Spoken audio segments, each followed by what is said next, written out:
Our crew was there as Ward 8 Councilmember Trayon White left the D.C. federal court after being charged with bribery. Thank you for joining us this afternoon. I'm Simone D'Alba. Prosecutors allege White agreed to accept $156,000 in cash payments to pressure D.C. government employees to extend contracts for two companies to provide violence intervention services in the district.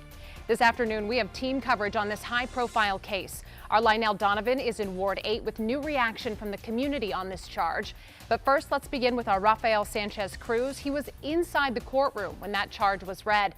Rafa, walk us through the details of the investigation. Yeah, Simone, the nearly 40-page criminal documents have photos like this one, which show Councilmember Trayon White allegedly accepting envelopes with cash inside, anywhere from $5,000 to $15,000. Now, the FBI says they have White accepting these bribes on video. Now, the 40-year-old was released today by federal judge Jean Michael Harvey, and he was covered by supporters as he left court this afternoon. Some supporters yelling that they loved him as he was placed in a car. As the car departed, they chanted Ward 8. So how did White get caught up in this FBI investigation? Court documents say a company owner in D.C. was facing federal charges for stealing pandemic relief funds and agreed to disclose all of his illegal doings in exchange for a plea deal. The person agreed to work with the FBI and recorded the interactions with White.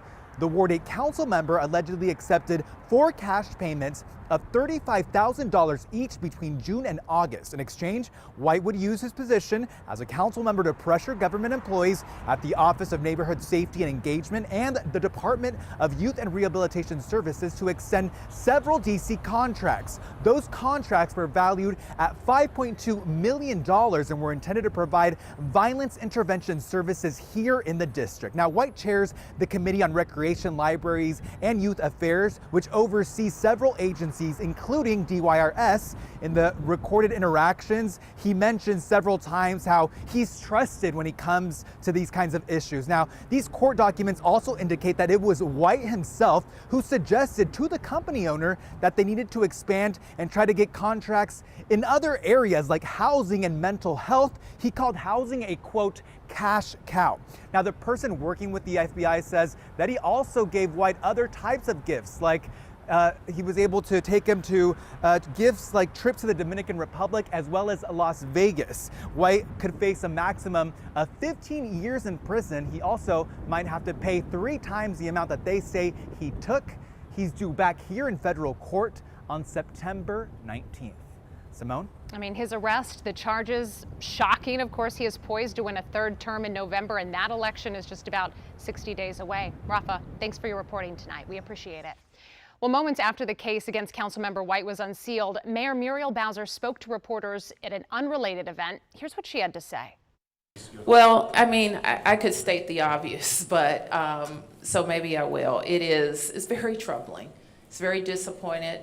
I'm sure that constituents across the city, but especially in Ward 8, are very disappointed. People need representation. They need people that go down to the Wilson building and put them first and fight for them. And I know that I speak for them in my disappointment about it. And I want to, anytime any part of the government is questioned in this way, it distracts from the very important work that has to be done. If we are talking about offices that are focused on keeping people out of harm's way, preventing violence, especially with our focus on alternatives to law enforcement strategies, which we're very committed to.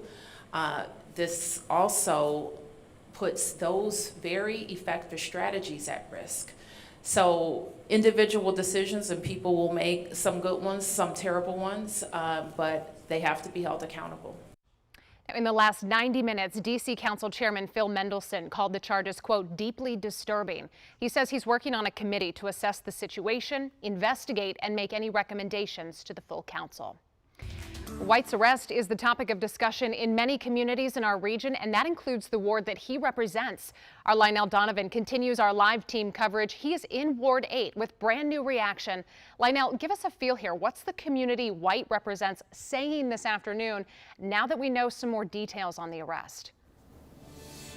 Good afternoon, Simone. Well, like Rafa was saying, support for Councilmember White is strong here in Ward 8, the community that he was born and raised in. I've been in the Southeast today talking to folks about the arrest, and many are saying that they hope White gets through this. I actually heard from one gentleman who said that he would vote for White again if he had the opportunity.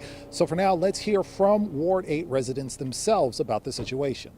I understand his intentions and what he was trying to do for the community of Ward 8, but I also feel that you chose the wrong direction to go. If Trayon White was doing whatever he was doing to prevent violence in the district, I feel as though, he should have some grace. I admire the brother for trying to do something for us, but you can't strong arm the system. So it sounds like many are saying that although Trayon White might have done something wrong, he did it for a good reason. Now, as Rafa was saying earlier, the charges that White is facing carry a maximum prison sentence of 15 years. And the next hearing is scheduled for September 19th.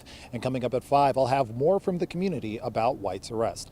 But for now, we're live in Ward 8. Lionel Donovan, WUSA 9. All right, Lionel, thank you. We'll be checking in with you later in the evening.